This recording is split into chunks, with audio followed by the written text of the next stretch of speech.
I started out with a 410 and moved to a 20 gauge.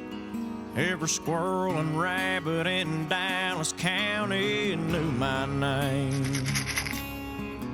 I sat on the stand with Paw Paw from the time I was 3 years old. When I was 8, I used a muzzle loader to kill my first doe.